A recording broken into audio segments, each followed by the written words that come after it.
Hey guys, tonight we're doing something very on brand for falling asleep while learning something mildly unsettling. So go ahead and dim the lights, adjust your pillow for the seventh time, and let your brain slowly clock out. No quizzes, no moral lessons, just history, drifting by at a safe, low volume. Tonight, we're talking about the Victorian obsession with death photography, which sounds intense, but don't worry. The Victorians already did all the emotional processing for us, poorly and with lace. Now, before we even get into the photos themselves, we need to settle into the Victorian mindset, because this was a group of people who woke up every morning surrounded by soot, tuberculosis, questionable plumbing, and the constant understanding that at any moment someone they loved could simply stop being alive. This wasn't shocking to them. It was more like background noise. Death wasn't a dramatic event. It was a neighbor who borrowed sugar and never gave it back. Victorian Britain, especially in the mid to late 1800s, had a life expectancy that hovered somewhere between optimistic and "are you serious?" Infant mortality was extremely high. Childhood diseases moved fast. Medicine was still experimenting with ideas like washing hands and maybe leeches don't fix everything.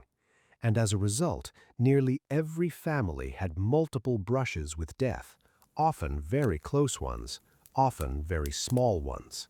So when photography arrived in the early 19th century, the Victorians saw it not just as a fun new hobby, but as a miracle. For the first time in human history, you could capture an image of someone exactly as they were. Not a painting filtered through artistic ego, not a written description, a real face, a frozen moment. And because photography was expensive, slow, and slightly terrifying, most people only ever had one chance to be photographed. Which leads us gently, quietly, to the problem. What if the only time you could afford a photograph was after someone had already died? Now, modern brains immediately go, "No, thank you." But Victorian brains went, "Well, yes, obviously." Because from their perspective, this wasn't creepy. This was practical. This was sentimental. This was love, but with less emotional vocabulary and more velvet drapery. Post-mortem photography became a thing not because Victorians were obsessed with death in a spooky way, but because they were obsessed with memory and grief and holding on, and also because they were very committed to pretending everything was fine. Let's talk about how these photographs actually looked, because the popular image is usually wrong. People imagine corpses posed upright, eyes wide open, staring into the soul of the camera. And while that did happen occasionally, it wasn't the norm. Most post-mortem photographs were surprisingly gentle. The deceased might be lying in bed as if sleeping, hands folded, hair brushed, dressed carefully, often surrounded by flowers, which Victorians loved almost as much as symbolic suffering.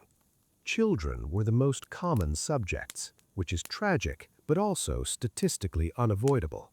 Infant mortality was so high that many parents never had a living photograph of their child.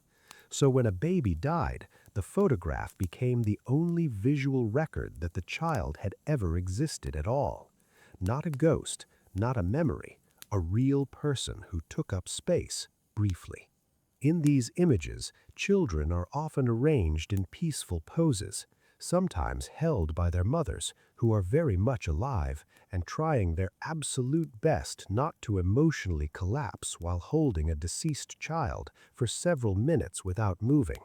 Because early photography required long exposure times, this was not a quick snapshot. This was a commitment, a deeply uncomfortable one. And yes, sometimes the parents are in the photo too, staring solemnly into the camera, not smiling, because smiling in formal portraits wasn't really a thing yet. partly because it was hard to hold a smile for that long, and partly because Victorians believed smiling in formal portraits made you look unserious or unstable, or like someone who owned at least 3 black outfits. The result is that these photos look haunting to modern viewers. Everyone looks grim, stiff, emotionally unavailable. But to the Victorians, this was dignity. This was respect. This was how you honored someone. Now, adults were photographed after death too, just less often. Adults had more chances to be photographed while alive. They lived longer, they earned money, they could sit still without assistance. Children had fewer opportunities, so the scale tips heavily towards child photography, which adds another layer of sadness we're just going to gently place on the nightstand and not stare at directly. Sometimes the deceased were posed as if still participating in life, sitting in chairs, holding books, leaning against relatives.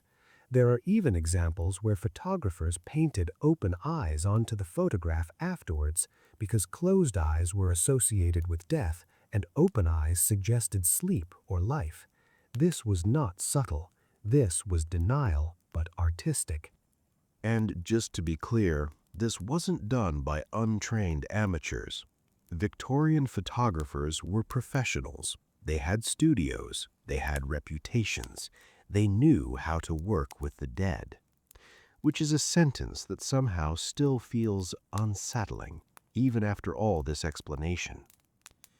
The process itself was slow and precise. Bodies were often supported by hidden stands or braces. If someone is standing upright in a Victorian photo, alive or dead, there's probably a metal stand behind them doing most of the work. Victorians loved stands, chairs, anything that kept you from falling over while existentially exhausted. And there's something strangely tender about the care involved.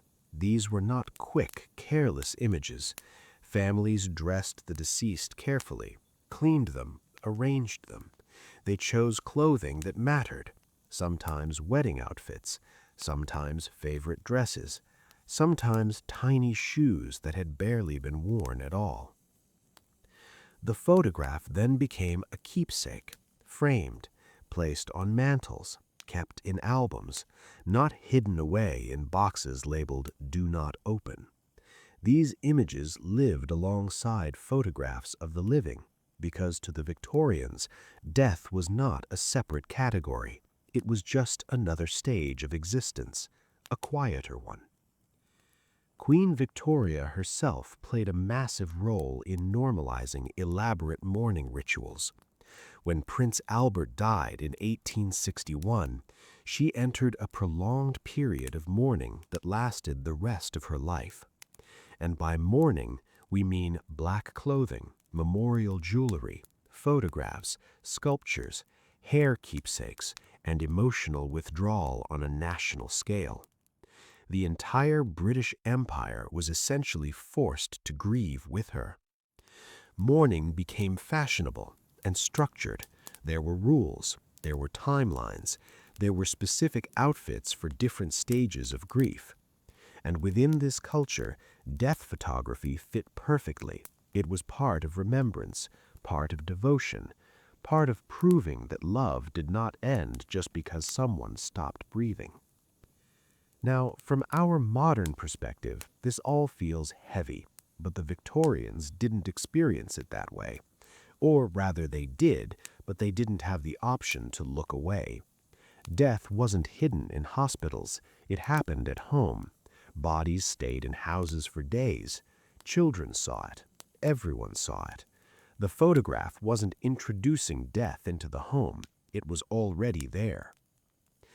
And importantly, these images weren't meant to be shared publicly. They weren't made for shock value. They were private, intimate, for family eyes only. The internet has just aggressively ignored that boundary. There's also the simple fact that photography was new and exciting. People were experimenting, pushing boundaries, seeing what this strange new technology could do. And if it could capture the final appearance of a loved one, preserving them exactly as they were, then that felt like a kind of victory over time. Not death, time. Death was already accepted. As the Victorian era progressed, photography became faster, cheaper, and more accessible. And as that happened, post-mortem photography slowly faded. People had more photographs of the living, the need diminished, medical practices changed, death moved out of the home and into institutions, and eventually society collectively decided that maybe this wasn't something we wanted to look at anymore. But for a few decades, this practice sat comfortably at the intersection of grief, technology, and emotional restraint. It wasn't morbid, it was normal, it was loving, and it was very, very Victorian. Same soft pace, same low expectations. Your brain doesn't need to remember any of this. Just let it pass through, like fog rolling across a cemetery that everyone pretends is a garden. By the time post-mortem photography became normalized in the Victorian world, it wasn't just the strange emotional habit, it was also a business, a quiet one, a respectable one, and somehow a competitive one, because even grief apparently has a marketplace. Photography studios began advertising their services specifically for mourning families. The language was delicate. No one said, "We photograph corpses." That would be tacky. Instead, they offered memorial portraits or last likenesses. Everything was phrased as gently as possible, because Victorians loved euphemisms almost as much as they loved pretending not to talk about bodily functions. These photographers had to master a very particular skill set. Working with the dead is not the same as working with the living. The dead do not follow instructions. They do not adjust their posture. They do not blink at the wrong moment, which is convenient, but they also do not hold themselves up. Gravity becomes a problem very quickly. So photographers developed techniques. Bodies were positioned carefully, often supported by furniture or hidden metal frames. Hands were arranged to look relaxed. Faces were sometimes tilted to catch the light just right, because yes, even in death, lighting mattered. Shadows could make someone look unsettling, and the goal was peace, not nightmare fuel. Some photographers became known specifically for this kind of work. They didn't advertise it loudly, but word spread. "He does good mourning portraits," which is not a sentence anyone expected to exist, but here we are. These photographers often traveled to family homes because transporting a body to a studio was difficult, impractical, and socially awkward. So the camera came to the deceased. The living room became a temporary studio. Curtains were adjusted, furniture moved. A quiet little production unfolded around a person who was no longer aware of any of it. And throughout all of this, there was an unspoken rule. Everything must look calm, orderly, controlled. Victorian culture placed enormous value on emotional restraint. Public grief was expected, but it had rules. Loud sobbing was acceptable in certain windows of time, but overall one was meant to suffer beautifully, neatly, with good posture. Post-mortem photography fit neatly into this worldview. It was grief, but organized, sadness, but framed, pain, but symmetrical. Now let's talk about the families for a moment, because commissioning one of these photographs was not an impulsive decision. It required money, planning, and emotional stamina. And it often happened very quickly, because decomposition does not wait for anyone to process their feelings. Families had to decide how their loved one would be remembered visually, what clothes they would wear, what objects might be included. Religious symbols were common: crosses, Bibles, rosaries, flowers, always flowers. Each element carried meaning. Each choice was a statement about who this person was or who the family wished they had been. For children, the symbolism could be especially heavy. White dresses suggested innocence. Toys were sometimes included, which is quietly devastating, but also very Victorian. A doll placed in the arms of a child who would never play with it again. Not for shock, just acknowledgement. And then there's the presence of the living in these photos. Parents, siblings, spouses, often standing or sitting beside the deceased, touching them, a hand on a shoulder, an arm around a body that no longer responds. These images are deeply intimate and also deeply controlled. No one is breaking down. No one is collapsing. Everyone is holding themselves together for the camera, because that's what you did. There's an odd paradox here. Victorian culture is often remembered as emotionally repressed, but in reality it was emotionally intense. It just channeled that intensity into rituals. Mourning clothes, jewelry made from human hair, elaborate funerals, carefully worded poems carved into gravestones, and yes, photographs of the dead. Hair jewelry, by the way, deserves its own quiet mention. Victorians often kept locks of hair from deceased loved ones, woven into brooches or rings. This was not considered creepy. This was considered romantic, which tells you a lot about how differently they understood personal boundaries. So when we look at post-mortem photographs today and feel uncomfortable, it's not because they were objectively strange. It's because our culture has moved death out of sight. We outsource it. Hospitals handle it. Funeral homes handle it. We see the result, briefly, in sanitized spaces, and then we move on. Victorians did not have that luxury. Death stayed in the home. It lingered. It was prepared by family members. Children were present. There was no emotional firewall.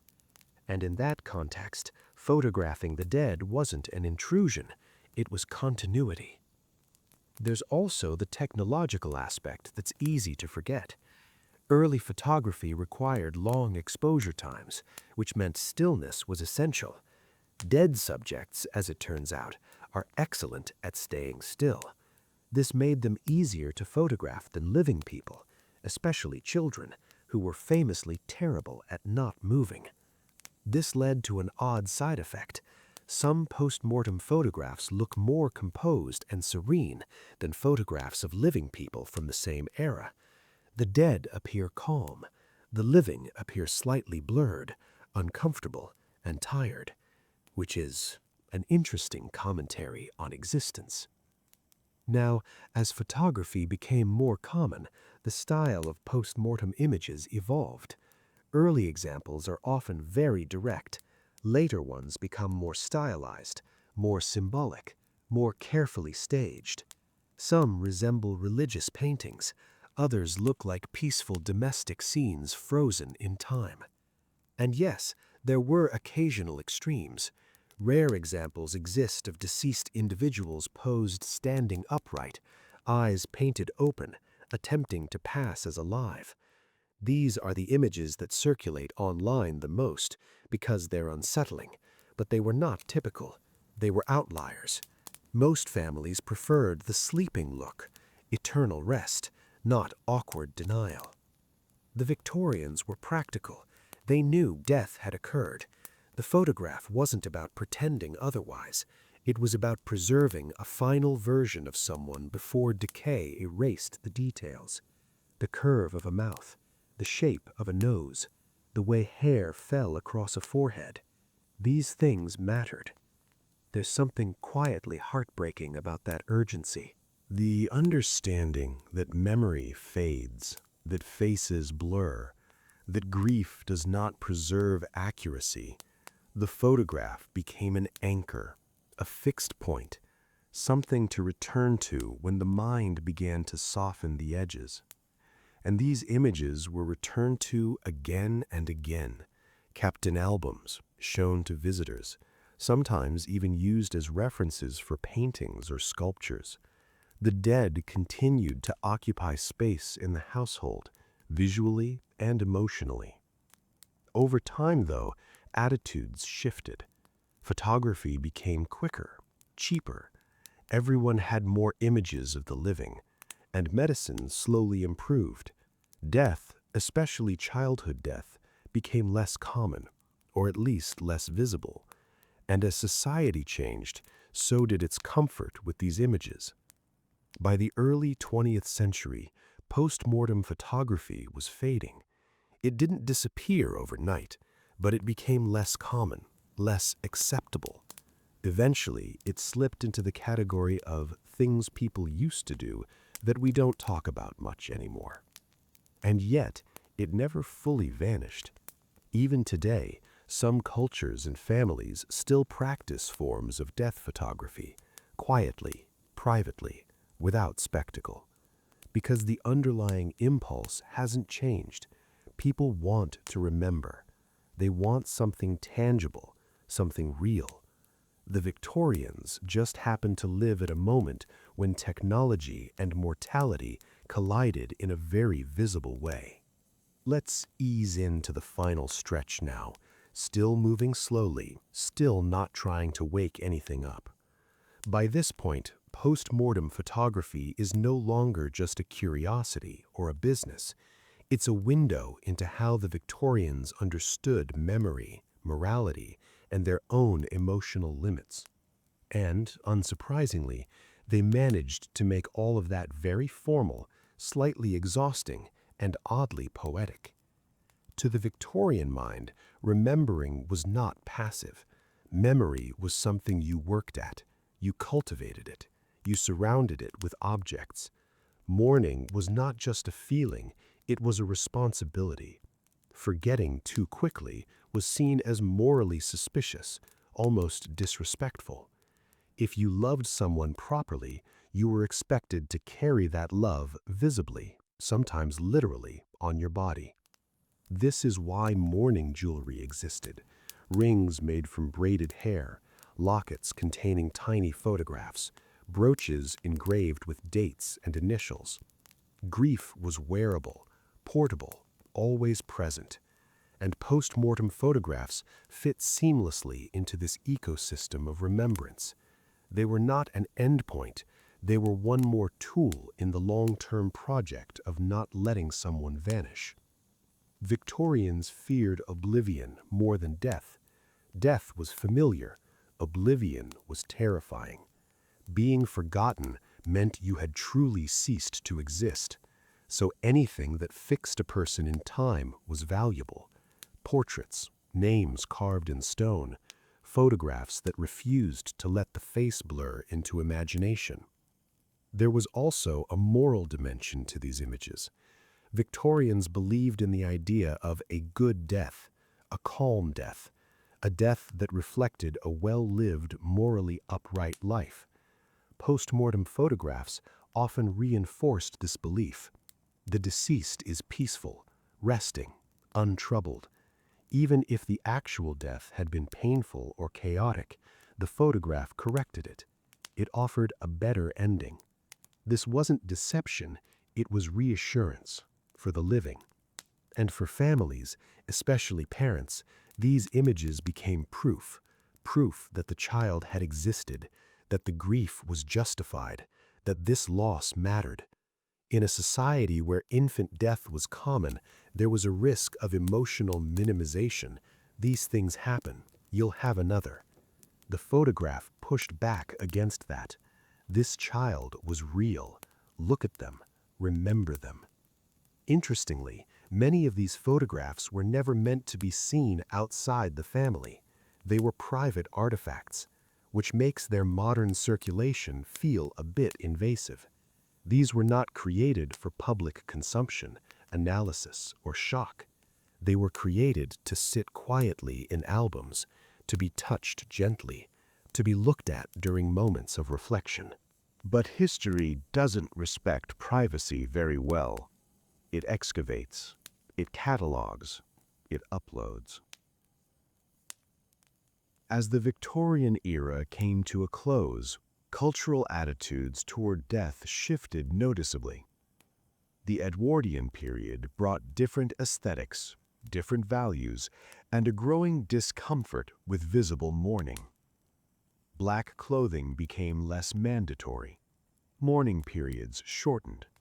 Emotional expression became more private. Death began its slow retreat from the living room. Medicalization played a huge role in this. As hospitals became the primary place of death, families were physically separated from the process. Bodies were handled by professionals. Rituals were streamlined. The messiness of dying was hidden behind institutional walls. And with that separation came emotional distance. Photography followed suit. Images of the dead became less acceptable, less comforting. The living were photographed instead. Memories shifted forward rather than backward. Life became the focus. Death became something to manage discreetly. And so post-mortem photography faded into obscurity, reappearing only as historical artifacts or as unsettling curiosities on museum walls and academic websites. Stripped of context, these images can look disturbing, but context is everything. When we restore the Victorian worldview around them, they soften. They become understandable, even tender. There's also a quiet honesty in these photographs that modern culture struggles with. They do not deny death. They do not sanitize it completely. They simply sit with it, calmly, without panic, without urgency to move on.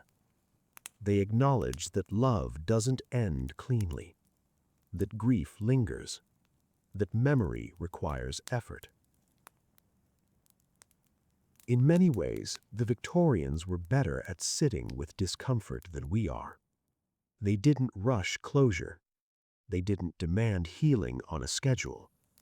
They built entire social systems around sustained grief. Was it emotionally healthy by modern standards? Probably not. But it was coherent. It made sense within their world. And it's worth noting that not everyone participated.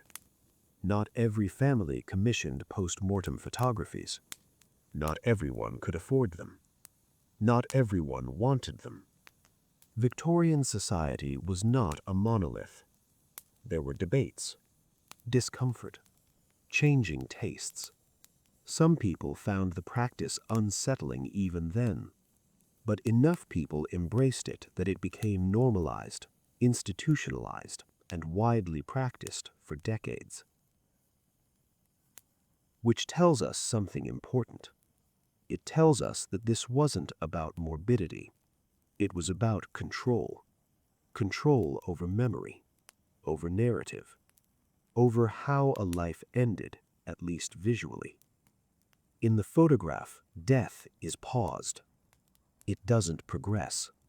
It doesn't decay. It doesn't disrupt the household further. It becomes manageable, contained within a frame.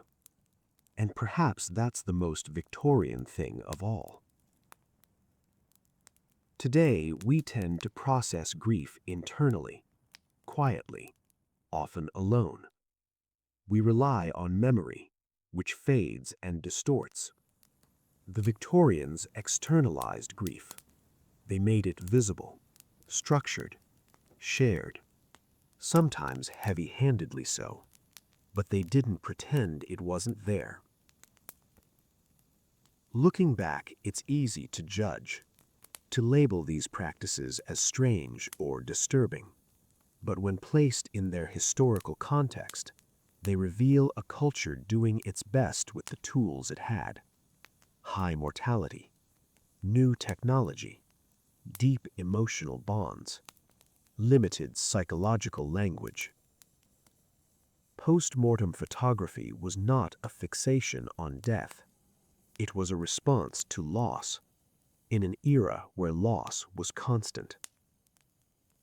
And as uncomfortable as these images may make us, they ask a quiet question in return.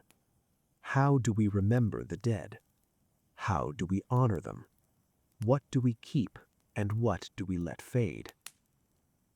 The Victorians answered with photographs, carefully posed, softly lit, meant to last. And then, eventually, they moved on, as cultures always do, leaving behind images that feel frozen in time, waiting patiently for us to look at them and try to understand. And that, gently, brings this story to its natural end. We're drifting gently into one of the most quietly miserable traditions in early modern history, something called the lying-in period, which sounds cozy, like a nap or a spa package. It was neither of those things. It was 40 days of enforced isolation after childbirth. And if you were a royal woman in the 1700s, it was less rest and recovery and more polite captivity with lace curtains. Now, before we float too far in, just remember this is not a horror story. No jump scares, no screaming. Just a slow, methodical tour through elite misery.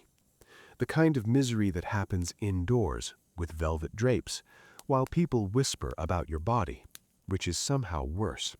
So, breathe slowly, let your shoulders drop, and let's talk about why giving birth in the 1700s was followed by a month and a half of darkness, silence, and everyone judging how well you healed.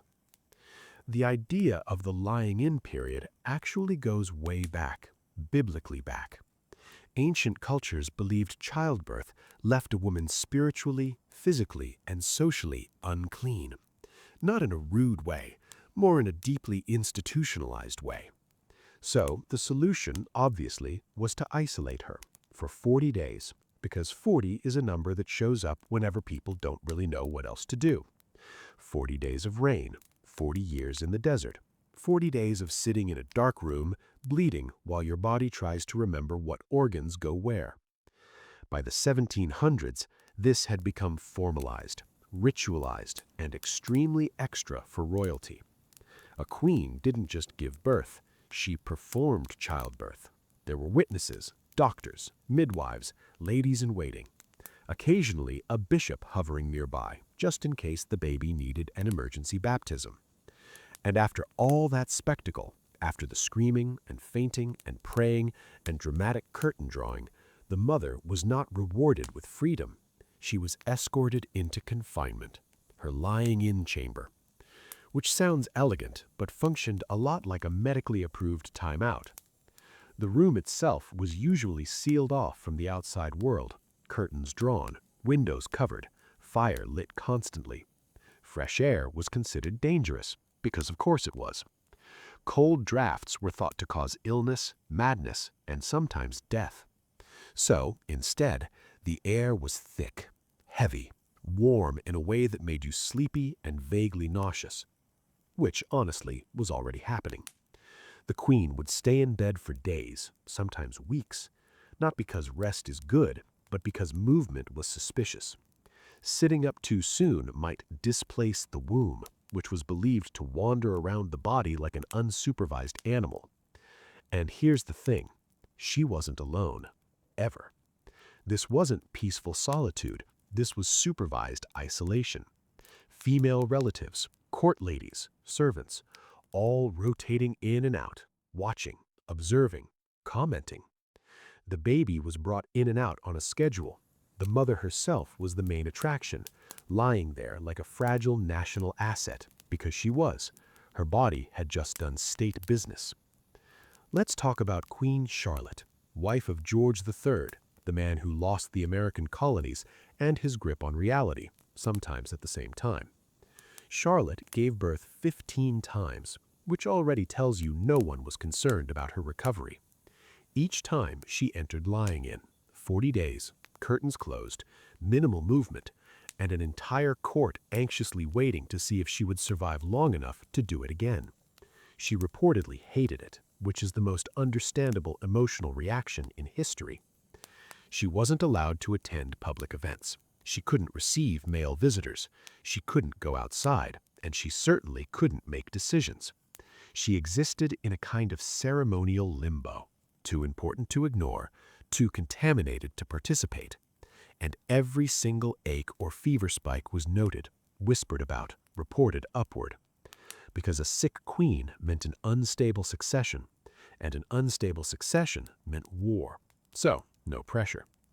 Meanwhile, the baby was being evaluated like a new piece of furniture. Was it healthy? Was it shaped correctly? Did it cry at the right pitch? Did it look royal enough? And yes, sometimes it didn't. Royal infants were famously sickly, a fun side effect of generations of strategic cousin marriages. So, while the mother lay sweating under layers of blankets, the baby might be whisked away to nurses, doctors, and priests, leaving her alone with her thoughts, which were probably not great.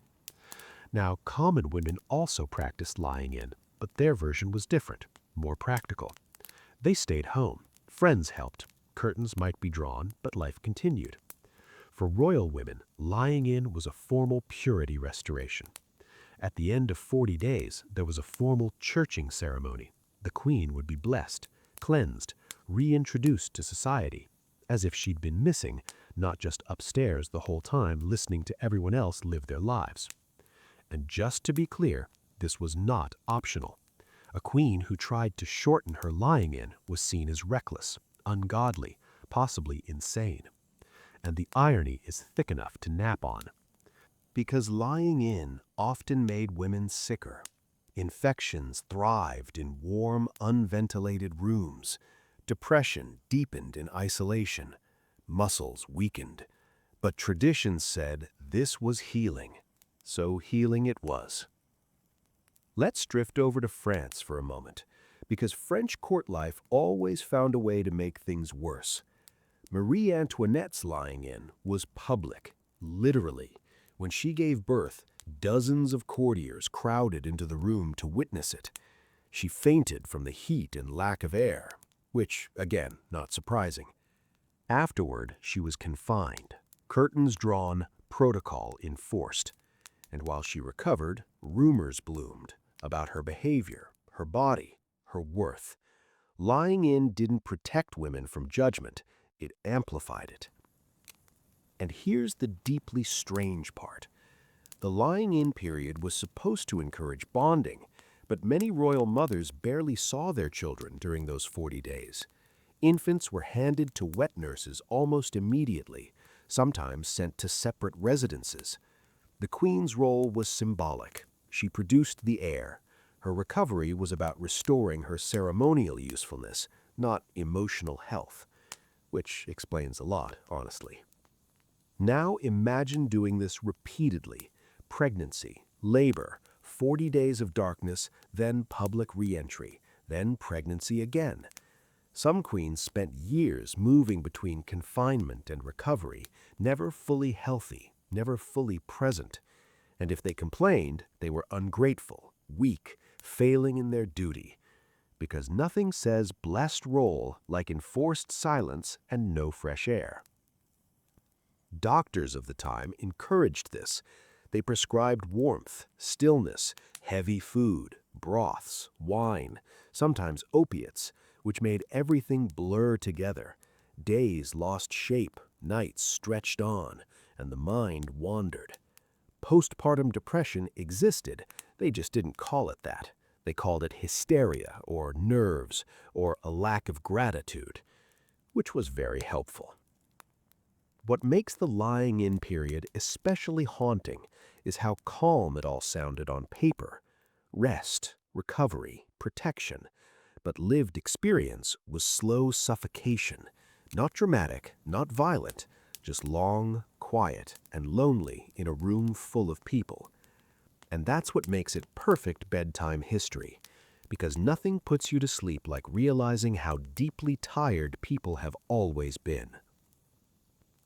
As the 18th century crept toward modern medicine, Lying in began to change, slowly. Windows cracked open, movement encouraged, isolation shortened. But for generations of women, especially those born into crowns and expectations, the lying-in period defined motherhood as disappearance. You gave life, then vanished for 40 days, and returned when you were deemed acceptable again. By now, you're probably very comfortable, possibly too comfortable, and that's perfect. Tonight, we're just letting history drift past us like slow-moving clouds. No urgency, no lessons, just vibes, exhaustion, and inherited trauma. So let's gently continue from where we left off. The curtains are still drawn, the fire is still on, and somewhere nearby, a royal baby is being handed to someone else. Because once the lying-in period began, the mother's body wasn't the only thing under scrutiny. The child was now the main project, and royal children in the 1700s had a very specific job description: survive, look correct, don't embarrass the dynasty. Ideally in that order. Almost immediately after birth, most elite infants were swaddled, tightly, like aggressively so. Arms pinned, legs bound straight. The idea was to encourage proper posture, symmetry, no crooked limbs, because crooked limbs suggested moral weakness, obviously. Babies were wrapped like tiny parcels and left that way for hours, sometimes entire days. Movement was considered dangerous. Crying was tolerated, but not encouraged. Too much crying meant weakness or manipulation. Yes, manipulation from a baby. And while modern parents obsess over bonding, royal bonding was theoretical. Queens loved their children, but from a respectful distance. Wet nurses were employed almost immediately, especially in France, because breastfeeding was considered exhausting, undignified, and likely to ruin your figure. Also, it delayed ovulation, which was extremely inconvenient for dynasties that needed multiple backups. So the baby was handed off, sometimes within hours, and the mother returned to lying in, healing in isolation, while someone else fed her child. Let's pause gently on the wet nurse situation. These women were often carefully selected, healthy, strong, already lactating.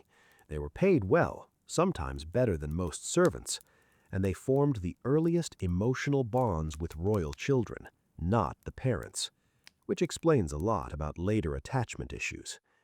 Imagine being handed to a stranger at birth, then seeing your actual mother occasionally, ceremonially, under supervision.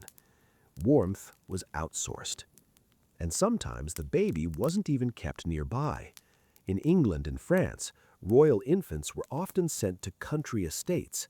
Cleaner air, lower disease risk, fewer court germs. Which makes sense. But it also meant parents didn't see their children for months, sometimes years. Letters were exchanged, reports sent. The prince is thriving. Or not. Often not. Now, let's talk about health, or the lack of it. Royal babies were famously fragile. Rashes, fevers, digestive problems, teeth coming in late or never. This wasn't bad luck. This was genetics doing what genetics does when you keep marrying cousins. The Habsburg jaw didn't appear overnight. It was the result of generations of strategic unions, and babies paid the price. Doctors hovered constantly. They prescribed bleeding, purging, mercury, because when a child looks weak, the solution is obviously to remove more fluids. If a baby cried too much, it was overstimulated. If it cried too little, it was lethargic. Either way, intervention was required, and intervention usually made things worse. But at least it looked proactive. And remember, this is all happening while the mother is still technically unclean, still in her 40-day isolation. So if the baby fell ill, she might not even be allowed to touch it. Comfort was delegated. Grief too, honestly. Royal motherhood was emotionally distant by design. You produced heirs. You didn't cling to them. That was considered indulgent. Let's drift briefly to Prussia, because they loved discipline. Frederick William I believed children should be toughened early. His son, Frederick the Great, was raised with rigid routines, cold baths, and emotional neglect. His mother doted more than allowed. His father despised softness. The result was a sensitive, anxious child who grew into a brilliant, traumatized adult, which is a recurring theme. Back in the nurseries, everything was controlled. Schedules, diet, sleep, even play was monitored. Toys were educational or symbolic. Miniature weapons for boys, dolls for girls. The future was assigned early, and affection was rationed because too much love might spoil them, or worse, make them human. And here's the quietly sad part. Infant mortality was high, even among royalty, especially among royalty. Because doctors interfered constantly, babies were treated like fragile machines that needed constant adjustment. If one died, it was mourned, briefly, then replaced. Another pregnancy, another lying in, another attempt. Queens were expected to endure this cycle without visible grief. Public sorrow was destabilizing. Tears were private, preferably non-existent. There are letters from royal mothers begging to see their children more often, politely, carefully, framed as concern for health, not attachment, because wanting your child too much was seen as irrational, feminine, weak. So they asked to supervise lessons or inspect clothing, anything to justify presence. And sometimes they were allowed, sometimes not. As children grew, they were transitioned from nurseries to tutors, governesses, military instructors. Emotional distance widened. Parents became symbols, authority figures, not comfort. And the early separation during lying in and infancy set the tone. Love was conditional, performance-based, earned through obedience. Let's float back to the lying-in chamber for a moment, because while all this is happening, the mother is recovering in semi-darkness, hearing reports, receiving updates, sometimes filtered, sometimes sanitized. She might not know if her baby is thriving or failing. She might not be allowed to intervene. Her role is passive. Wait, heal, prepare to be presented again, then try for the next one. And if she fails to produce healthy children, the blame is hers, always hers, never the father, never the dynasty. Her body becomes suspect, her lineage questioned, her usefulness diminished. Some queens were quietly sidelined, others faced pressure for annulment or replacement, because if the womb isn't working, the crown looks elsewhere. What's striking is how normalized this all was. No one thought it cruel. It was tradition, order, God's will. And when everyone around you agrees something is normal, you stop questioning it. You endure, you internalize, you pass it on, which is how trauma becomes etiquette. By the late 1700s, some voices began to push back. Enlightenment thinkers suggested fresh air might be good, that mothers bonding with children might matter. Radical ideas. Dangerous, but slowly practices shifted. Windows opened, lying in shortened. Wet nursing declined among elites. Not vanished, declined. Progress moved at a glacial pace, but it moved. Still, the damage lingered. Generations raised without warmth don't suddenly become warm. Dynasties built on control don't pivot easily to care. And so the cycle continued, in various forms, well into the 19th century, and honestly, echoes remain today. So as you drift closer to sleep, just imagine those nurseries, quiet, orderly, full of tiny people expected to carry the weight of nations before they could walk, born into darkness, swaddled tight, loved abstractly, and sent away early. All right, let's keep going. You're doing great. History is still very calm. Nothing is on fire. No one is shouting. Just a long, slow walk through the emotional equivalent of a drafty palace hallway at night. So settle back in. Because now we follow those swaddled, slightly neglected children as they grow up. And surprise, they do not turn out especially relaxed. By the time a royal child reached the age of reason, which, depending on the century, could be anywhere from 4 to 7, their life became aggressively structured. The nursery faded away, and in its place appeared timetables, tutors, instructors, moral supervisors, people whose entire job was to shape a small human into a future symbol. Not a person, a symbol. Preferably one that didn't cry, question authority, or have inconvenient feelings. This is where the consequences of lying in and early separation really start to show. These children weren't used to comfort. They were used to routine, predictability, authority that was distant but absolute. So education wasn't gentle, it was corrective, designed to mold, to suppress, to prepare them for a lifetime of being watched. Let's take a very soft look at Louis XV of France. He became king at 5 years old. 5, which is an age where most children are still negotiating bedtime. He had lost almost his entire immediate family to disease, one by one. Parents, grandparents, siblings, gone. He was raised in isolation to protect him from infection. No playing with other children, no affection, just tutors and guards and the quiet understanding that everyone expected him to survive because everyone else hadn't. He grew into a shy, withdrawn adult, melancholic, indecisive, prone to escapism, which later took the form of mistresses and emotional distance. Historians love to judge him for that, but if you grow up alone, loved as an idea, not as a person, you don't suddenly become emotionally available. You become careful, reserved, and quietly lonely. Across Europe, similar patterns repeat. Children raised under constant observation learn to hide themselves. They perform, they please, or they rebel in small, controlled ways. Some develop perfectionism, others develop apathy. Many develop anxiety, which in the 1700s was not called anxiety. It was called nerves, or weakness, or moral failure. Now let's gently drift over to Austria, because the Habsburgs really committed to the bit. Maria Theresa had 16 children. 16, which meant constant pregnancies, constant lying-in periods, and a rotating cast of infants being handed off to nurses. She loved her children deeply, in her own way, but she ruled with discipline. Letters to her children were affectionate, but firm.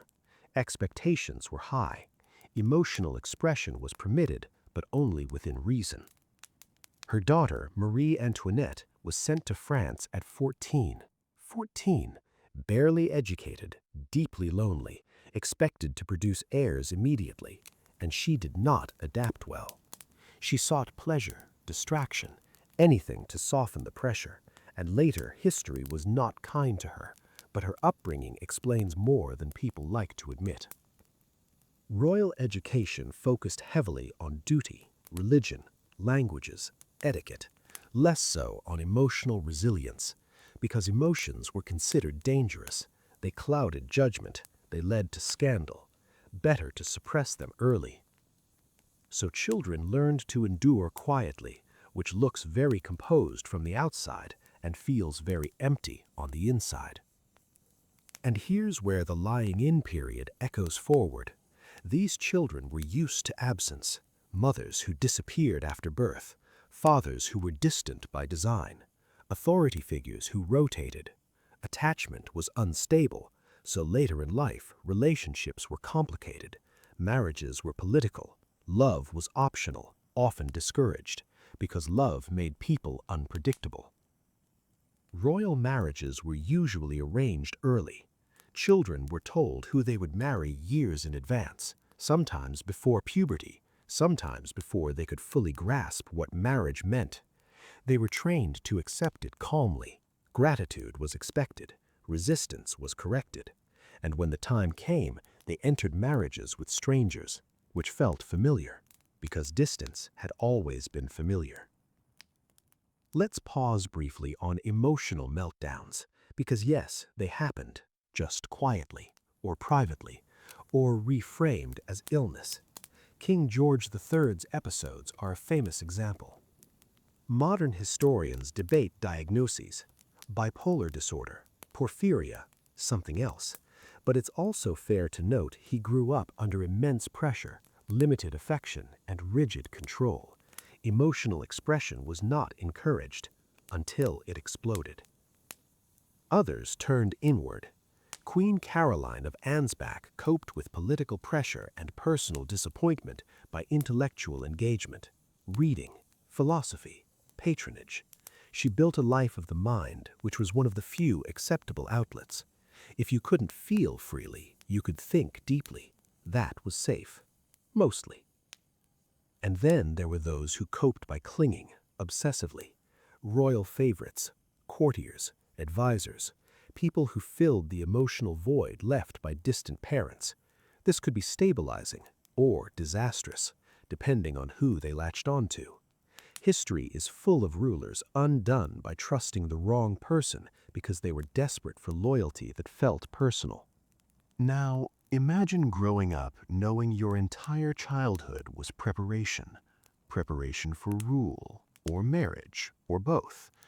And knowing that if you failed, it wasn't just personal disappointment, it was a national crisis. That kind of pressure doesn't produce relaxed adults. It produces careful ones, or brittle ones, or occasionally reckless ones who decide to burn it all down. But mostly careful. And let's not forget the daughters, because royal daughters had even less room to maneuver. They were raised to be agreeable, fertile, presentable. Education focused on accomplishments, music, languages, grace.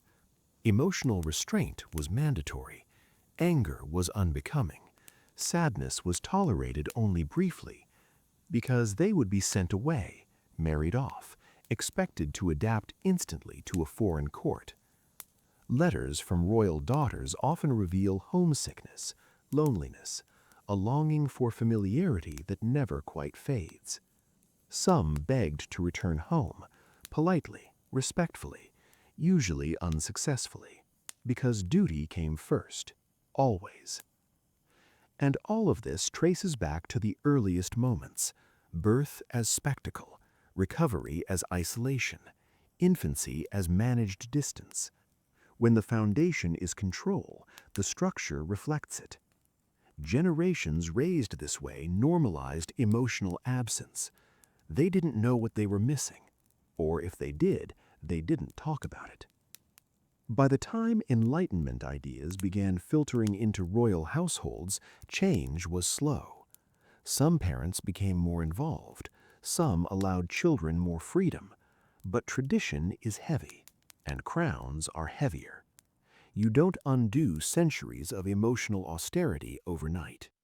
So as you drift closer to sleep, imagine these children, small, well-dressed, polite, standing very straight, carrying expectations they didn't choose, raised to rule but not to rest, loved in principle, managed in practice.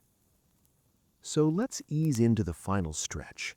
No sharp turns, no conclusions shouted from a podium, just a slow closing of the circle. Because eventually those anxious children, raised by schedules and expectations, grow up. And whether they want to or not, they become parents themselves. And here's where history gets quietly repetitive, because people tend to recreate what they know, even when what they know wasn't especially kind. By the time a royal child reached adulthood in the 1700s, their understanding of parenting was largely theoretical.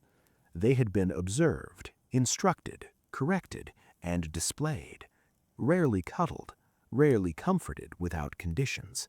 So when it came time to raise their own children, they defaulted to the same systems. Not out of cruelty, out of familiarity. This was how one did things. This was order. This was tradition. and tradition had a way of disguising itself as wisdom. A queen who had endured lying in as a young woman didn't question it when her daughters or daughters-in-law went through the same thing. She might even supervise it, offer advice, suggest heavier curtains, fewer windows, more rest, because it had been framed as care, as protection, and questioning it would mean questioning her own suffering, which is something humans are famously reluctant to do. So the lying-in chamber remained, slightly modernized, slightly less extreme, but still symbolic, still a space of disappearance, a place where a woman completed her most important biological task and then stepped aside to recover in silence, still watched, still discussed, still measured by how quickly she returned to usefulness. Men, meanwhile, remained largely absent from the early stages of parenthood. Fathers were informed, they visited briefly, they posed for portraits, but emotional involvement was minimal. That was women's work, or rather servants' work. The emotional labor of raising children was delegated downward. Nurses, governesses, tutors. A rotating cast of authority figures filled the gap. And so attachment continued to fragment. Children bonded to staff who might be dismissed at any moment, or sent away, or replaced. Stability was rare, loyalty was demanded, love was conditional. And by the time these children reached adulthood, emotional distance felt normal, comfort felt unfamiliar, which is not an ideal recipe for nurturing the next generation. Some rulers tried to break the pattern. There are always exceptions. Catherine the Great made a point of being involved in her grandchildren's education, though she was less interested in her own son, which tells you something. Queen Victoria, later in the 19th century, was more hands-on, though deeply conflicted about motherhood itself. She loved her children. She also resented pregnancy and infancy, which she admitted freely. Progress came with honesty, not necessarily ease. But by the time the 1700s, the dominant model held firm. Parenthood was a role, not a relationship. Producing heirs mattered more than knowing them, and emotional restraint was seen as strength. A ruler who felt too much was dangerous. A parent who indulged too much affection risked softness, weakness, the horror. And let's be clear, this system didn't just affect monarchs. It rippled outward. The aristocracy copied the crown. The gentry copied the aristocracy. Customs trickled down. Lying in wasn't just for queens. It was aspirational, a sign of refinement, of moral correctness. So countless women endured isolation because it was expected, because it was respectable, because doing otherwise meant inviting judgment. Medical thinking reinforced it. Doctors clung to outdated theories about air, humors, and wandering wombs.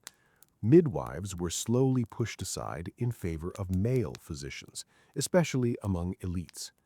Birth became medicalized, controlled, removed further from the woman herself.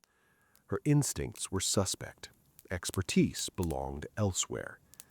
And the emotional cost accumulated quietly. Postpartum depression went unnamed. Grief was privatized. Loneliness normalized. Women were praised for endurance, for silence, for compliance. Strength was measured by how little you complained, and those who broke under the strain were pitied, or dismissed, or quietly hidden away. Over time, the Enlightenment chipped at the edges of these beliefs. Writers began to talk about maternal affection as natural, valuable, necessary. Rousseau famously argued that mothers should breastfeed their own children, which scandalized polite society, because it suggested that closeness mattered more than status, that nature might know something tradition didn't. Dangerous ideas. Gradually, practices changed. Lying in shortened. Rooms were aired out. Movement encouraged sooner. Some mothers kept their children closer. The presence of mothers in nurseries became less shocking, but change was uneven and slow, and often resisted by those who had survived the old ways and saw no reason to abandon them. By the early 19th century, the lying-in period as it had existed for centuries began to fade. Not vanish, fade. It became less rigid, less ceremonial, less isolating, but its legacy remained embedded in attitudes toward motherhood. The idea that recovery required withdrawal, that maternal bodies were fragile, that women needed protection from the world even as they were expected to produce heirs for it. And the emotional patterns persisted too. Royal families continued to struggle with intimacy, with openness, with vulnerability.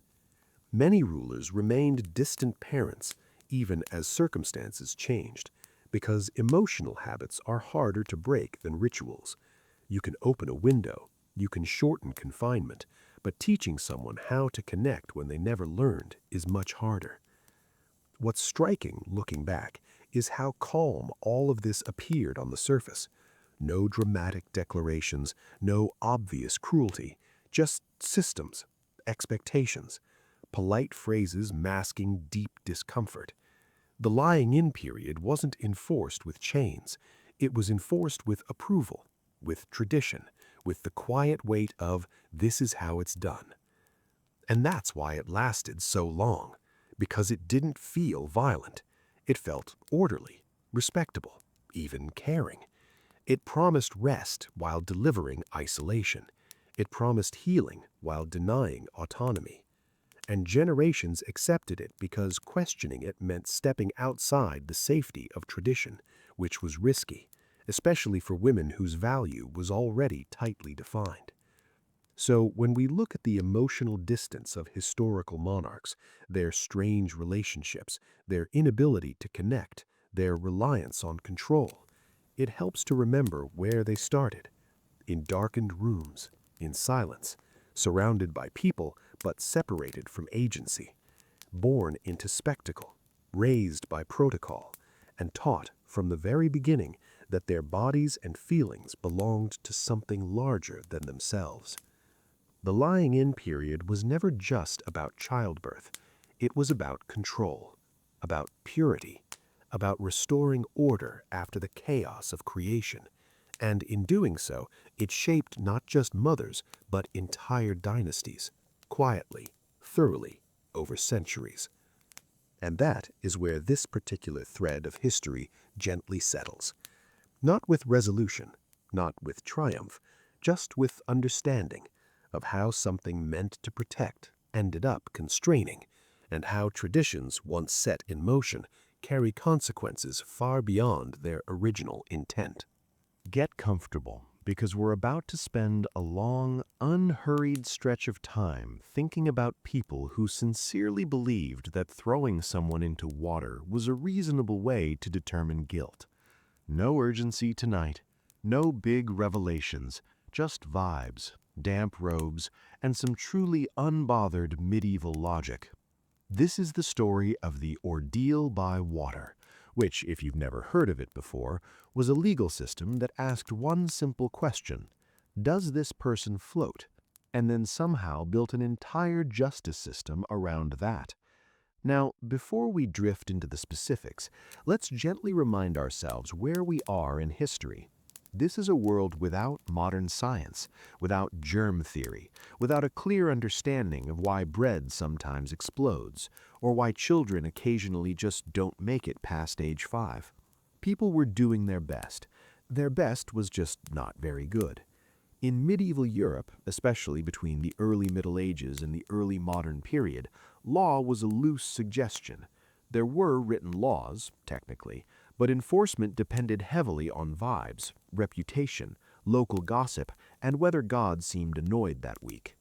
And when humans don't know how to determine the truth, they often outsource it. In this case, they outsourced it directly to God, which sounds noble until you realize God was being consulted through methods like fire, boiling water, and drowning. The ordeal by water was one of several ordeals, legal procedures designed to let God decide guilt or innocence, because obviously God wouldn't let an innocent person suffer, except history suggests he was very hands-off about this whole thing. The basic idea went like this. If someone was accused of a crime, theft, heresy, witchcraft, general bad vibes, and there wasn't enough evidence, the court could call for an ordeal. The accused would be subjected to a physical test. If they survived or passed, they were innocent. If they didn't, well, case closed. Water was considered a pure element, holy and clean, and therefore it would reject evil. Already you can feel where this is going. There were two main water-based ordeals, and neither of them were what you'd call fair. First, there was the hot water ordeal.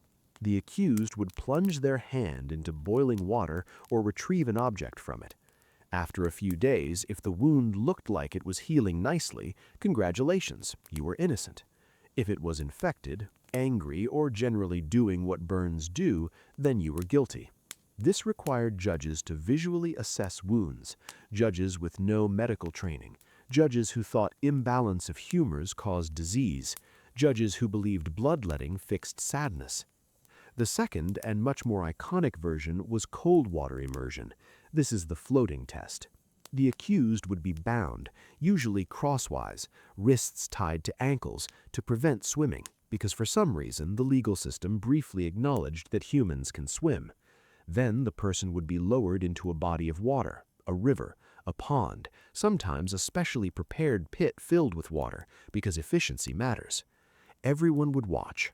If the person sank, the water had accepted them. They were pure, they were innocent, and they might also be dead.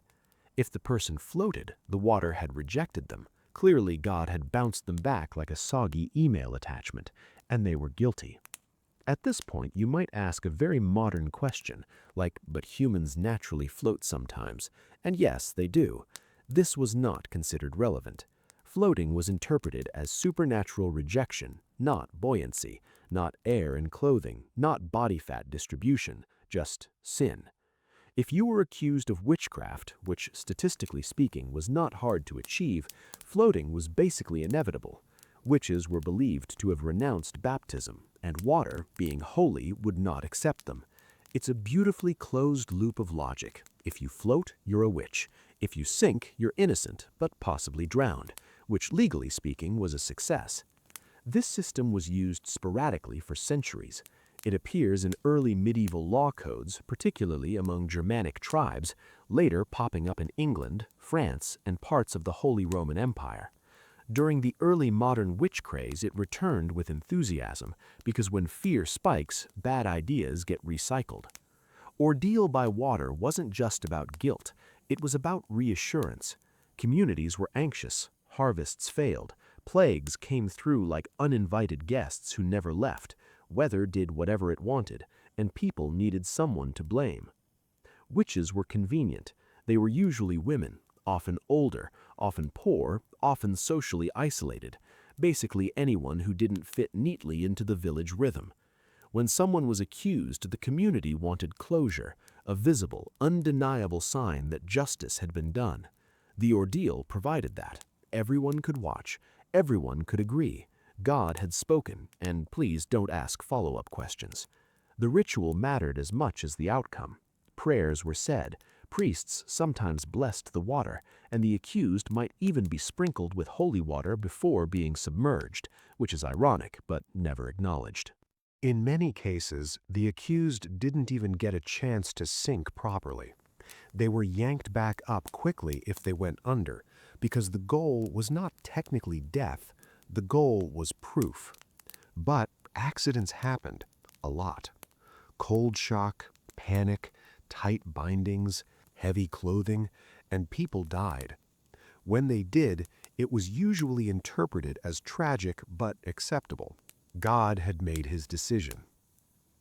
The Church officially condemned ordeals in 1215 at the Fourth Lateran Council, banning clergy from participating on the grounds that God should not be tested this way.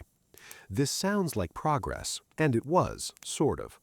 Formal church support faded, but popular belief did not. Local courts, village leaders, and angry neighbors kept doing it, especially during the witch hysteria of the 16th and 17th centuries. At that point, ordeal by water became less of a legal procedure and more of a crowd activity. Public dunkings, unofficial tests, neighbors tying ropes around accused women and tossing them into ponds, sometimes pulling them out, sometimes not. Even when someone survived and was declared innocent, the damage was done. They were socially ruined, traumatized, and marked forever, because suspicion doesn't float away easily. What's especially bleak, in a sleepy way, is how calmly this was discussed at the time. Legal manuals explained the process with no emotion, just steps, like a recipe. Bind the accused, lower them gently, observe. There is no mention of terror, no acknowledgement of fear, just procedure. And maybe that's the most unsettling part. Not the cruelty, but the normalization. Everyone involved thought they were being reasonable. Imagine a small village, morning mist on a river, a quiet crowd murmuring, someone everyone knows standing there tied up and shivering. No one is yelling, no one is panicking, this is just how things are done. That is the world the ordeal by water belonged to, a world where justice was slow, symbolic, and often fatal, where logic bent itself into shapes that fit fear. For now, just let that image drift. Cold water, still faces, and a justice system that thought floating was suspicious. All right, settle back in again. Nothing sudden is about to happen. Just more slow, damp reasoning from people who really thought they were on to something. Last time, we gently bobbed along the basic idea of the ordeal by water. Float, bad. Sink, good. Alive, optional. Now let's just drift forward, because once a bad idea exists, it rarely stays contained. It leaks, it spreads, it gets adopted by people who are very confident and only mildly curious. By the late medieval period, ordeal by water had quietly shifted from a formal legal tool into something much messier. Official courts were in theory moving toward evidence, testimony, and written procedure. In practice, villages were still doing whatever felt correct that week, and what felt correct was often throwing someone into water. What's important to understand here is that most witch trials didn't begin with officials. They began with neighbors, with resentment, with grudges that had been simmering for years over fences, livestock, noise, inheritance, or that one comment at church that everyone pretended not to hear. Witchcraft accusations were deeply personal. They almost always involved people who already stood out: widows, unmarried women, the elderly, the poor, anyone who survived just long enough to become inconvenient. And once an accusation stuck, logic became very flexible. Take England, for example. England technically moved away from ordeals earlier than much of Europe. By the 13th century, trial by jury was becoming the norm, which sounds comforting until you realize juries were just groups of local men who already hated you. Even so, dunking tests didn't disappear. They just became unofficial, community sanctioned, the kind of thing that happened just to be sure. One of the most infamous figures associated with water testing in England was a man named Matthew Hopkins. He lived in the mid-16th century and somehow managed to turn witch hunting into a full-time job. Hopkins was not a judge, he was not a cleric, he was not medically trained.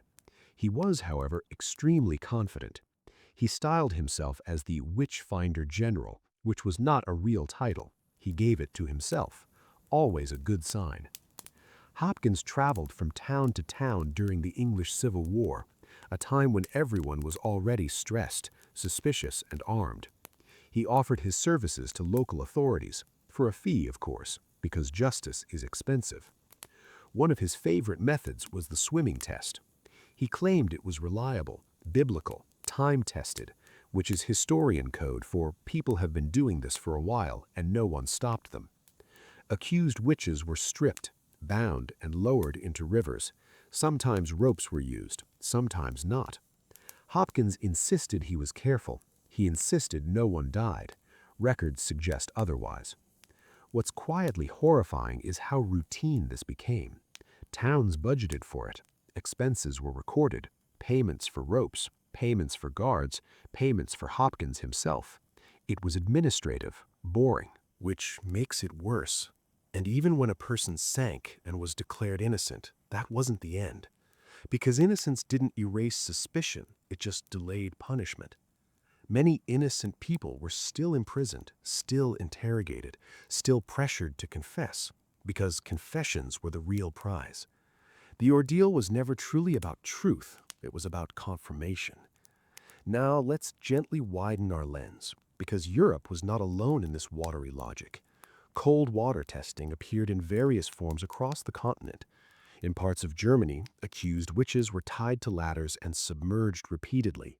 In France, local courts allowed dunking as supplemental evidence. In Scandinavia, water tests blended with older folk beliefs about purity and nature spirits. Each region added its own flair. Different prayers, different bindings, different interpretations of how much floating was too much floating. There was no standardized float threshold, just vibes. And the scientific reality that bound humans often float never quite broke through, because science was not invited to this conversation. Instead, theologians debated the symbolism: water as baptism, water as cleansing, water as judgment.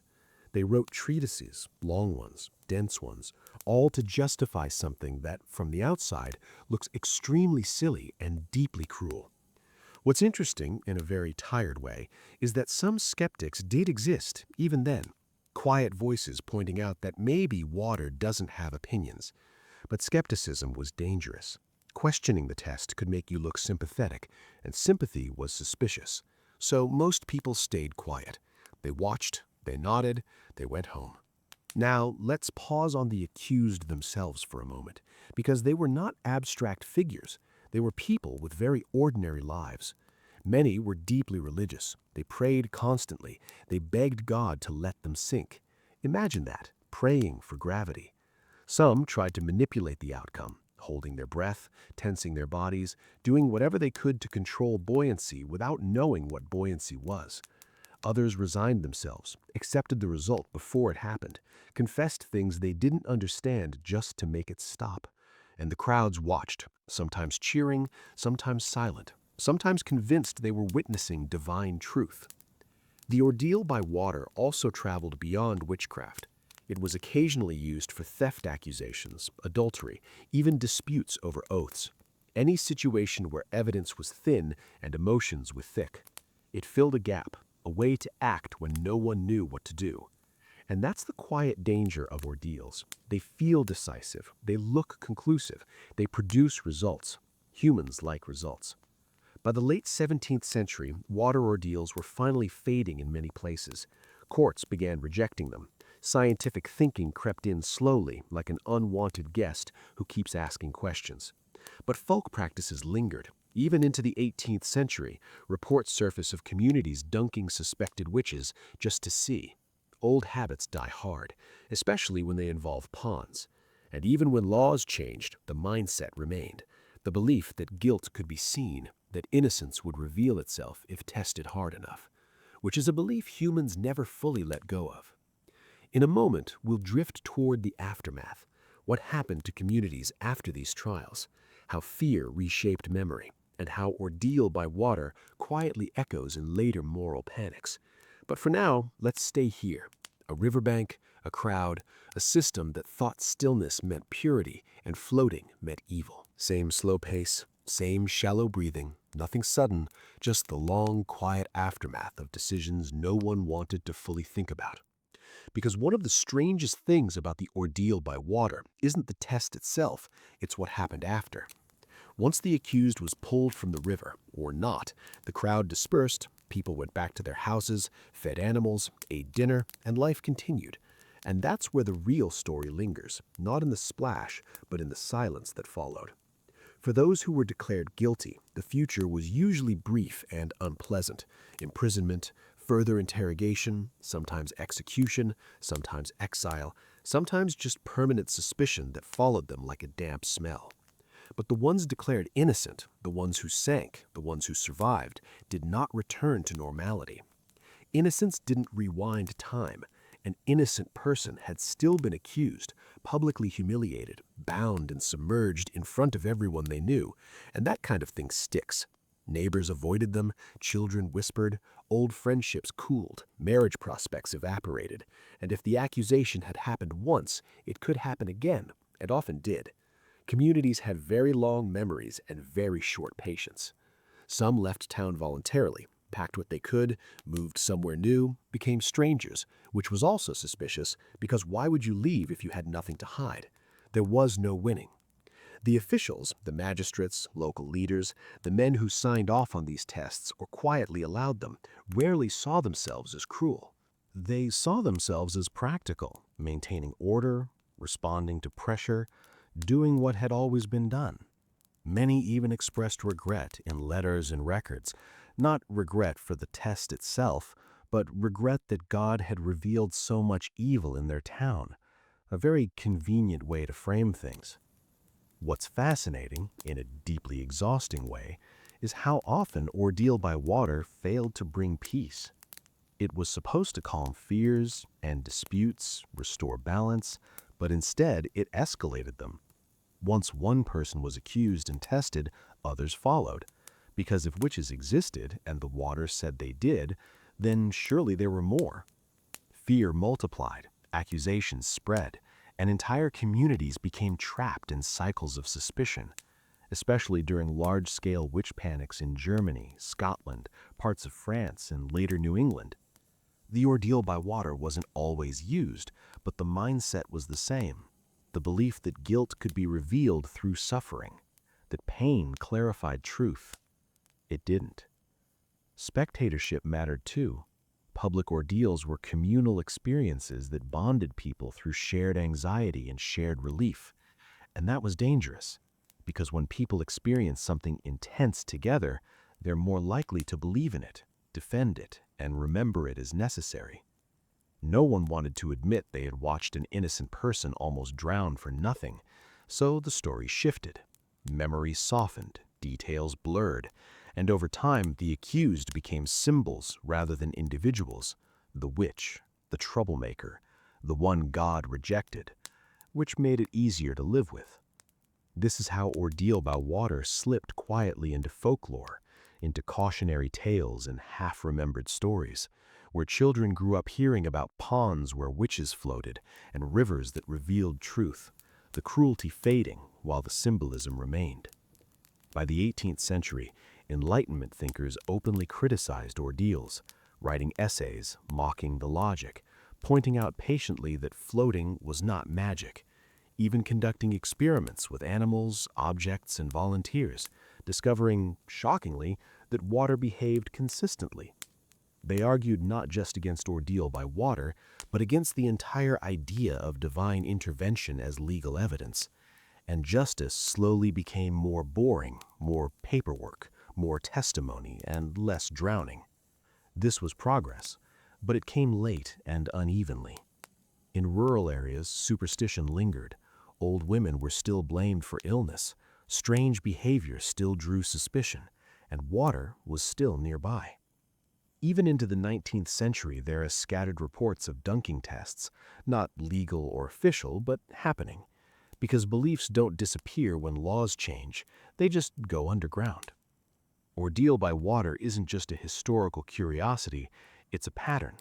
Humans, when afraid, look for simple tests, clear signs, binary outcomes, guilty or innocent, float or sink, us or them. We see it again and again across centuries and languages with the same logic. Modern societies don't dunk people in rivers, usually, but we still create trials that assume guilt, still look for signs that confirm fear, still punish before we understand.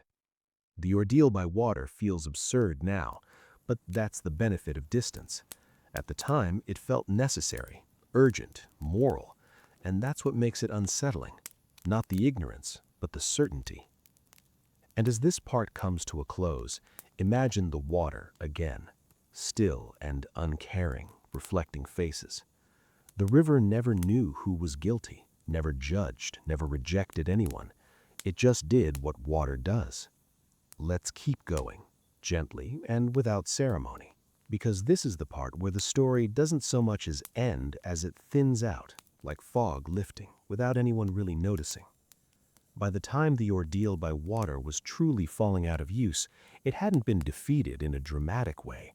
There was no final dunking, no official announcement that everyone agreed on.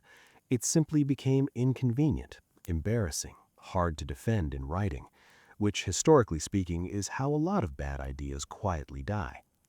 As courts across Europe became more centralized, they also became more bureaucratic. Judges wanted transcripts, appeals, procedures that looked serious on paper. And "we tied her up and tossed her into the river" did not age well in legal documents.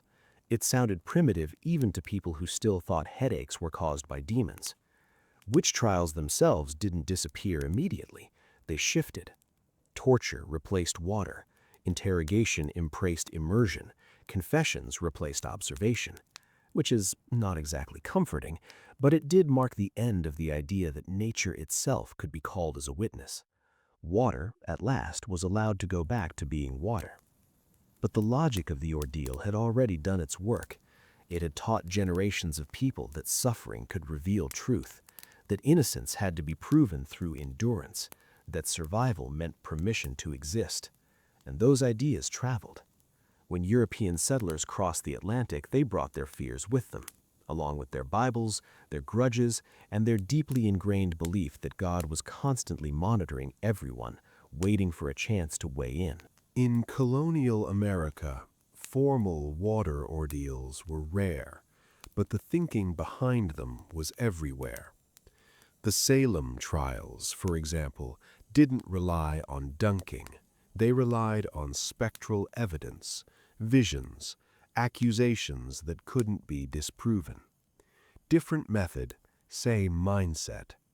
The accused were still expected to demonstrate innocence, still asked to endure impossible tests, still punished for failing to perform purity correctly. By then, some people were openly uncomfortable with this. Ministers argued, courts hesitated, doubt crept in. And when the trials finally collapsed under their own weight, there was a strange silence afterward, much like Europe had experienced centuries earlier. No one wanted to talk about what they had done. Records were sealed. Apologies were issued quietly. Compensation was paid years later when it was safer. History moved on. But ordeal by water didn't vanish completely. It lingered in metaphor, in language, in the way societies talk about being tested, about being cleansed, about proving worth through hardship. Even today, you can hear echoes of it in moral panics, in public shaming, in systems that assume guilt and wait for someone to sink or float on their own. The water test was never about water. It was about control, about fear wearing the costume of certainty, about communities choosing simple answers over complicated truths. And what's most striking when you sit with it long enough is how ordinary it all was. No villains twirling mustaches, no mass hysteria every single day, just people waking up, going to work, gossiping, worrying, and occasionally deciding that the river would settle things. They didn't think of themselves as cruel. They thought of themselves as responsible, which is the quiet lesson that lingers longest, because the ordeal by water reminds us that injustice doesn't always arrive loudly. Sometimes it arrives calmly, respectably, with rules, with prayers, with witnesses. And once it's over, everyone dries off, goes home, and rarely speaks of it again. The rivers kept flowing, the ponds grew still, villages changed, names were forgotten, and the water, which had been asked to carry so much meaning, simply carried on.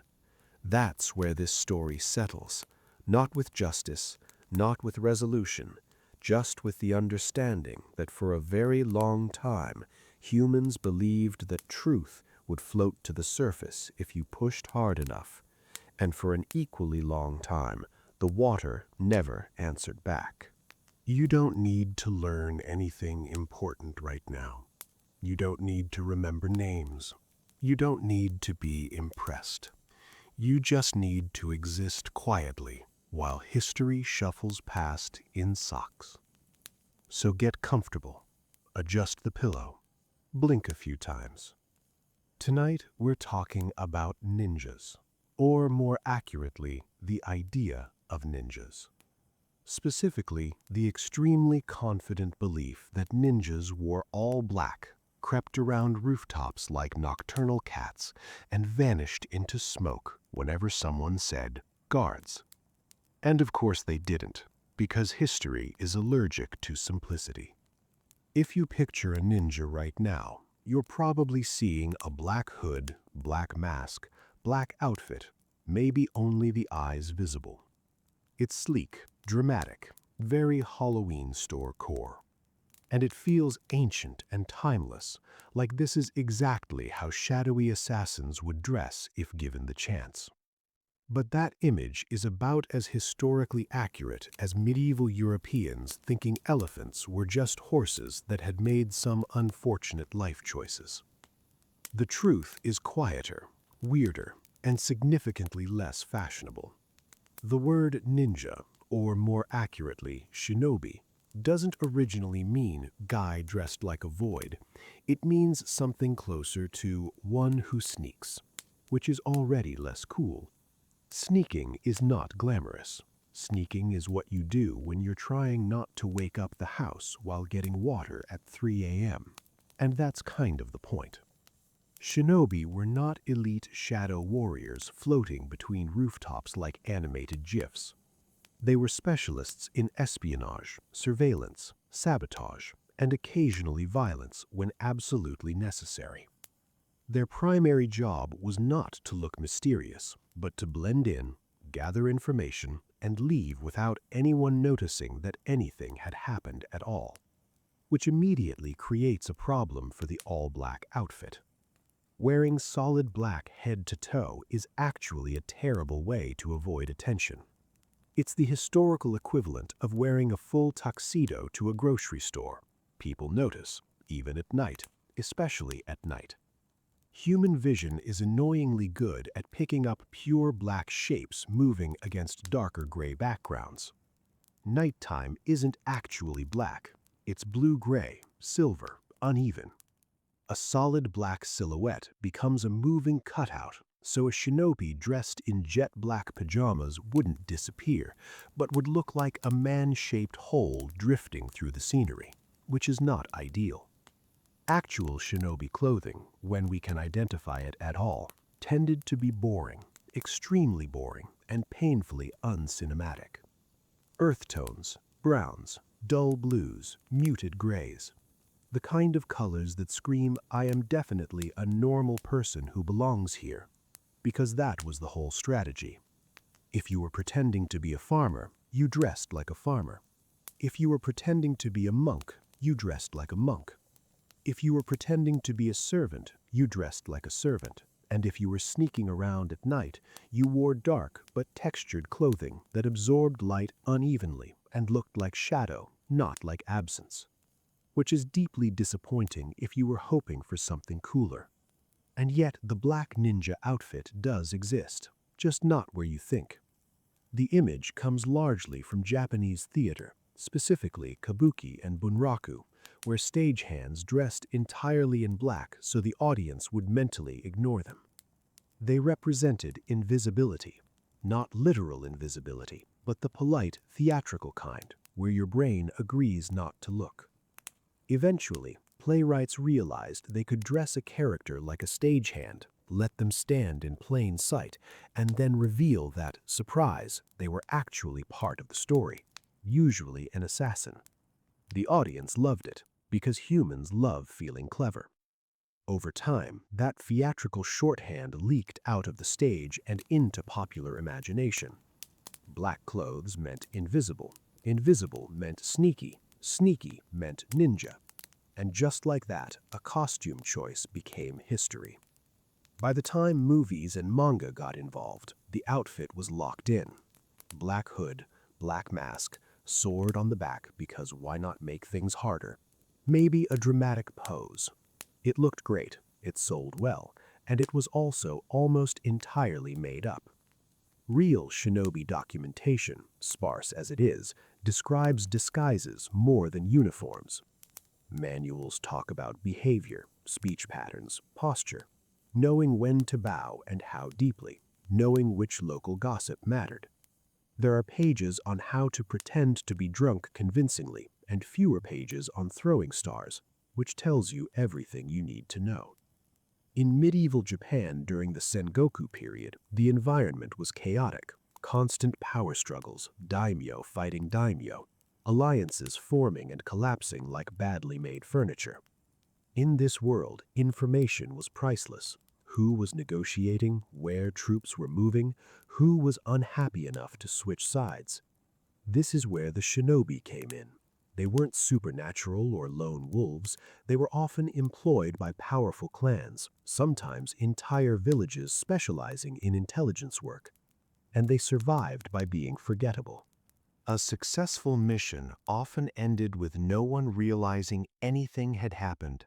No bodies, no dramatic escapes, just a quiet transfer of information, which is maybe the least cinematic thing imaginable. Clothing was part of that strategy, not a uniform or an identity, but camouflage in the truest sense, because camouflage doesn't mean dark, it means appropriate. Even at night, the goal wasn't to disappear into darkness like a cartoon character, but to look like part of the environment, like a shadow that made sense, like a shape your brain didn't bother to question. That sometimes meant darker clothing, but rarely pure black, more often faded indigo, dark brown, ashy gray, colors that broke up outlines. Dramatic face masks were uncommon because faces are social tools. Covering them is suspicious. A covered face says, "I am hiding," while an uncovered face says, "I belong here." The iconic ninja mask that shows only the eyes is another theatrical invention, because in real life, covering your face makes it harder to breathe, harder to see, harder to talk naturally, and makes everyone assume you're up to something. If a shinobi needed to obscure their identity, they were more likely to use hats, scarves, sleeves, hair, shadows, or turning away at the right moment. Subtlety was the entire point. Shinobi didn't all dress the same because they weren't a single unified group. There was no ninja headquarters sending out seasonal fashion updates. Different regions, different methods, different employers. Some were scouts, some spies, some saboteurs, some messengers. Most just people doing a job in a messy political landscape, and the job did not require matching outfits. So how did the black ninja become so dominant? Because it's simple, and simplicity is comfortable. A black outfit communicates stealth instantly, even if it makes no sense. It's visual shorthand, and visual shorthand survives because it's easy. Reality requires explanation, and history is famously bad at marketing itself. There's also something emotionally satisfying about the idea of a completely separate warrior class, shadow people, outsiders, figures who move differently from everyone else. It feels cooler than admitting that most shinobi probably looked like regular people who were very tired and very observant, and maybe that's the real reason the myth stuck. The truth is that shinobi were not mystical night creatures, but products of their environment, who adapted, improvised, and wore whatever helped them not die, which is the least romantic motivation possible, and also the most human. As we ease toward the end, sit with a different image. Not the black-clad ninja on a rooftop, but a perfectly ordinary person wearing perfectly ordinary clothes, standing perfectly still. So unremarkable that your brain slides right past them. No drama, no smoke bomb, no theme music. Just someone doing a job quietly enough that history barely noticed. And honestly, that might be the most ninja thing of all.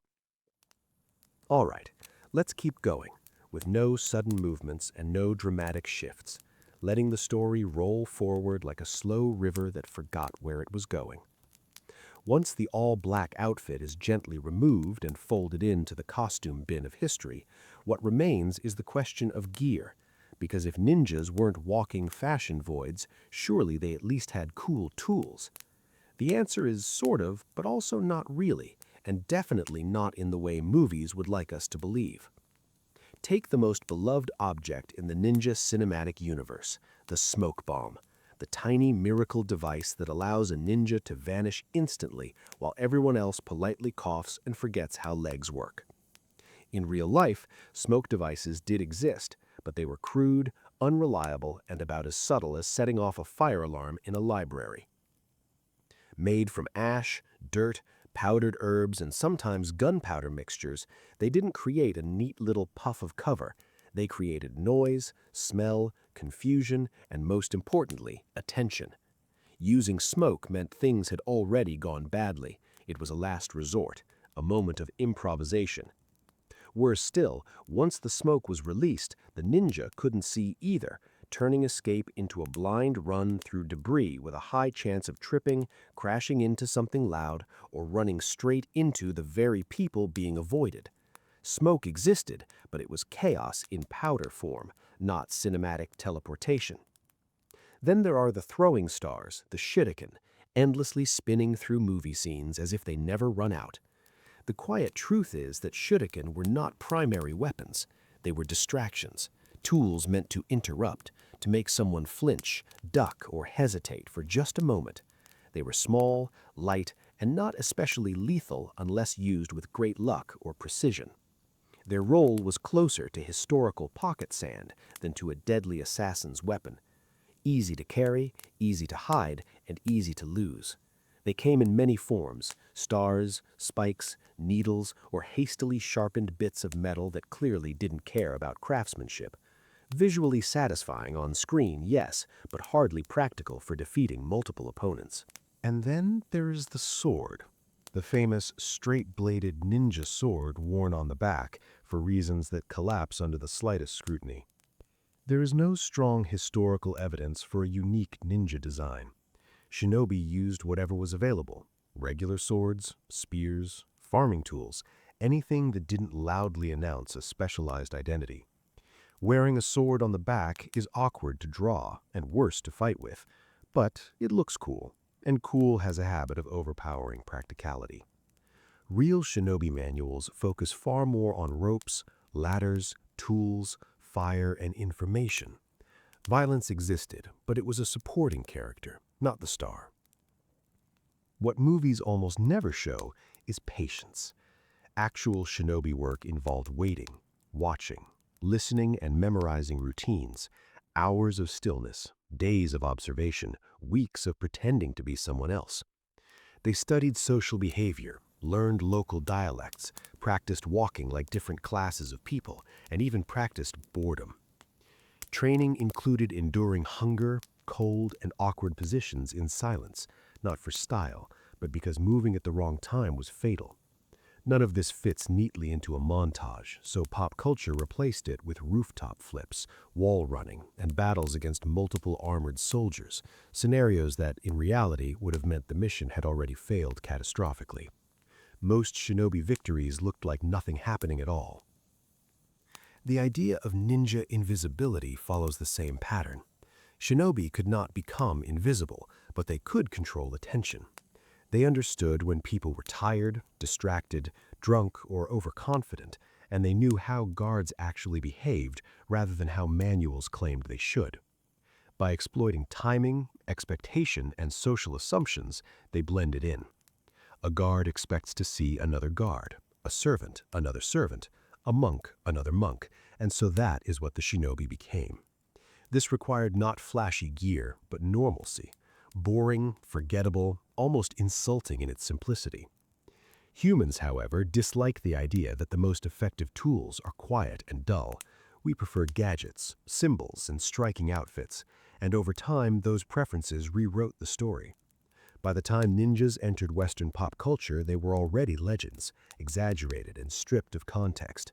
Myths piled upon myths, black clothes, smoke bombs, endless shuriken, acrobatic combat, and honor codes borrowed from entirely different warrior classes.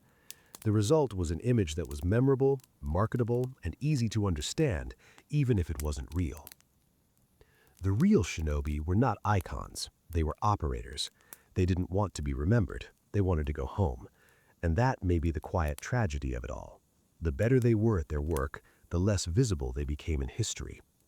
As this part slowly winds down, the real skill to remember is not the dramatic leap or the spinning star, but the long wait, the careful step, and the decision not to act because acting would be noticed. Now that we've gently dismantled the ninja wardrobe and quietly put the weapons back in the drawer, it's time to talk about the thing people love the most: training. Specifically, the idea that ninjas were trained from childhood in secret mountain temples, running obstacle courses at dawn, sharpening their minds and bodies while normal people were still figuring out breakfast, which is half true and half extremely romanticized. There were no universal ninja schools, no standardized curriculum, and no enrollment forms. There were families, villages, regions, and traditions passed down quietly, often out of necessity rather than mysticism. Some shinobi skills were indeed taught from a young age, not because the parents wanted to raise superhumans, but because survival in unstable times required adaptability. If your family specialized in intelligence work, you learned how to observe, listen, and remember things early, not with inspirational speeches, but with repetition. A lot of repetition. Training often looked less like martial arts movies and more like apprenticeships. You watched, you copied, you messed up, you were corrected, and you did it again, and again, and again. Children learned how to move quietly because loud movement got you scolded, or worse. They learned how to carry things without drawing attention because attention was a liability. They learned how to tell convincing lies, not because lying was evil or cool, but because sometimes the truth was dangerous. Physical conditioning mattered too: strength, endurance, balance, but not in a flashy way. It was more like functional fitness before it had a name. Can you climb this? Can you hold this position for a long time? Can you walk all day and still think clearly?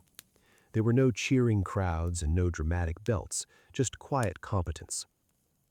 There's also a persistent myth that ninjas had superhuman pain tolerance, that they trained by standing on spikes or walking across hot coals, which, no.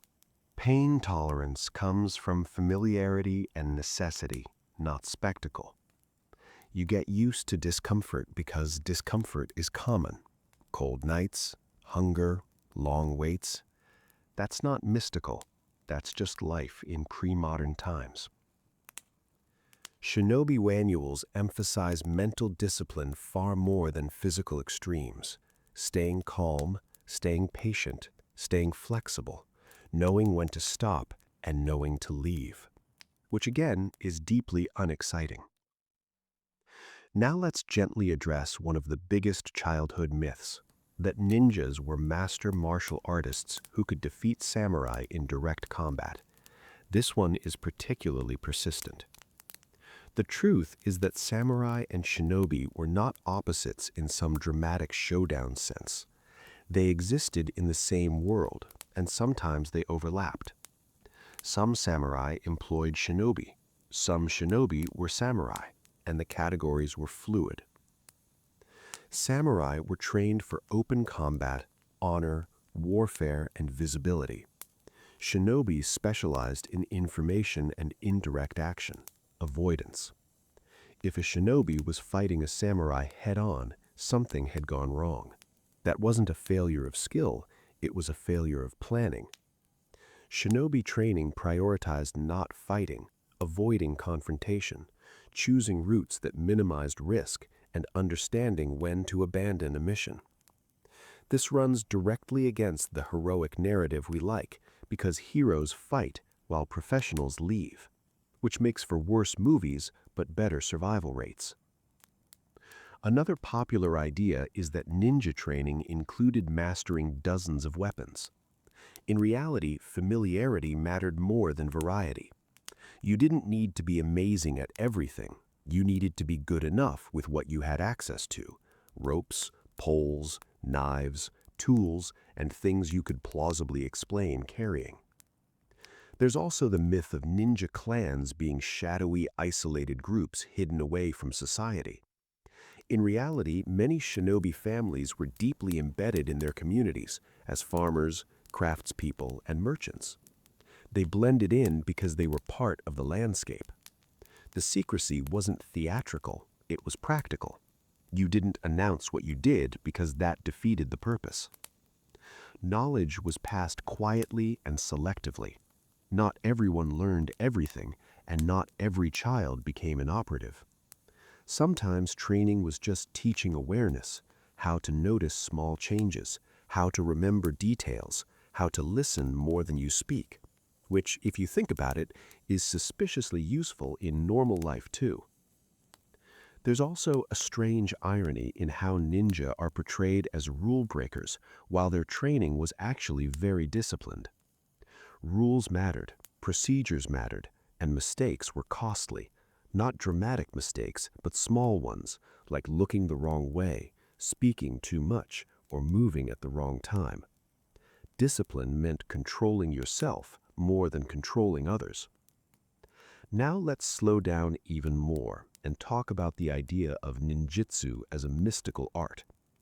The term itself is real, but it doesn't mean magic. It means techniques, methods, and skills. Ninjutsu covered everything from disguise to survival to psychology, understanding human behavior, fear, and curiosity. Sometimes it included violence, but violence was framed as a tool, not a goal, which again is not thrilling, but it is honest. One of the reasons the ninja myth exploded later is because these skills were never meant to be public. There were no epic self-narratives and no autobiographies titled "How I Became a Shadow Legend." By the time people started writing about shinobi in detail, the era had already passed. Stories were remembered imperfectly, exaggerated, and cleaned up. And once something enters storytelling, it starts changing shape. Real people become symbols, careers become destinies, boring skills become magic, and suddenly the quiet observer becomes a rooftop acrobat. As this part gently fades out, just sit with the reality for a moment. Becoming a shinobi wasn't about becoming special, it was about becoming useful. It wasn't about standing out, it was about knowing when to disappear into routine. And that, honestly, might be why the truth never became popular, because it asks us to value patience over spectacle and restraint over drama. Nothing new to prepare for, no twists waiting around the corner. This is the part where history exhales, where stories soften at the edges, and everything slowly settles into the background hum where it belongs. Tonight, the focus is on famous ninjas, or more accurately, on people who might have been ninjas, or people who later stories really wanted to be ninjas. By the time names begin to appear in the record, the line between fact and folklore is already extremely blurry, and that blurriness is the point. One of the most commonly mentioned figures is Hattori Hanzo, a name that appears everywhere: movies, games, anime, even swords sold online. He is often portrayed as the ultimate ninja archetype, a master of stealth and a deadly shadow moving through darkness. In reality, Hattori Hanzo was a samurai, a loyal retainer of Tokugawa Ieyasu. He came from a region associated with shinobi activity, but his actual historical role was far more administrative and military than cinematic. He helped organize intelligence networks and managed people who did covert work. He was not personally sneaking through castles every night wearing a mask, which is deeply unexciting. Still, names like his became magnets for myth, because attaching legends to real people makes stories feel anchored, even if the anchor is mostly decorative. Regions such as Iga and Koga have also become frequently mentioned and have become synonymous with ninjas in popular imagination. There is some truth here, as these regions did have traditions of intelligence work, families passed down skills, and networks existed. But they were not secret shadow kingdoms. They were communities with politics, disagreements, taxes, and long stretches of boredom. Not every person from Iga was a ninja, and not every ninja from Iga was exceptional. Most were professionals, doing tasks that history barely bothered to write down, which later created a problem. When records are sparse, imagination rushes in to fill the gaps. By the Edo period, Japan had become more stable, with less constant warfare and less need for shinobi in the way they had existed before. When something stops being necessary, it often becomes nostalgic. Stories were told, manuals were copied and reinterpreted, and skills that were once practical became symbolic. Ninjas slowly shifted from workers into characters, and once that happens, reality begins to lose. The black outfit returns, exaggerated abilities multiply, and moral clarity sharpens. Shinobi become lone figures, anti-authority rebels, and masters of secret wisdom. This is ironic because real shinobi were often deeply tied to authority. They worked for lords and served systems. They were not rebels, they were tools. But tools do not make good legends, so legends were built instead. By the time ninjas reached the modern global imagination, they were almost entirely divorced from their historical roots and became symbols of stealth, discipline, and mysterious competence, a fantasy of control in a chaotic world. The idea that someone could move quietly through complexity, observe without being seen, act only when necessary, and leave no trace is comforting, even if it was never quite real. What is fascinating is that the real shinobi legacy did not vanish, it simply changed names. Espionage, intelligence gathering, surveillance, and psychological awareness never disappeared. They became professionalized. Modern intelligence agencies do not wear black outfits. They wear suits, uniforms, and ordinary clothes. They blend in, which is exactly what shinobi always did. In that sense, the most accurate image of a ninja today is not an action figure or a movie poster, but the person you do not notice, the system quietly gathering information, and the absence of drama. It is not thrilling, but it is effective. As the story comes to a close, it is worth appreciating the quiet dignity of that reality. History is not always shaped by loud figures making bold speeches. Sometimes it is shaped by patient observation, restraint, and knowing when not to act. Shinobi were not heroes or villains in the way stories want them to be. They were adaptive humans navigating unstable systems, doing what worked, and fading away when the world no longer needed them in the same way. That is why their true story feels thin, fog-like, and hard to grasp. Perhaps that is appropriate, because a perfect ninja story would not leave a clear outline behind. It would dissolve quietly, leaving only impressions, while centuries later, people continue trying to picture them, defaulting to black outfits and throwing stars because uncertainty is uncomfortable. The truth, as usual, is quieter, more ordinary, and somehow more interesting if it is allowed to be.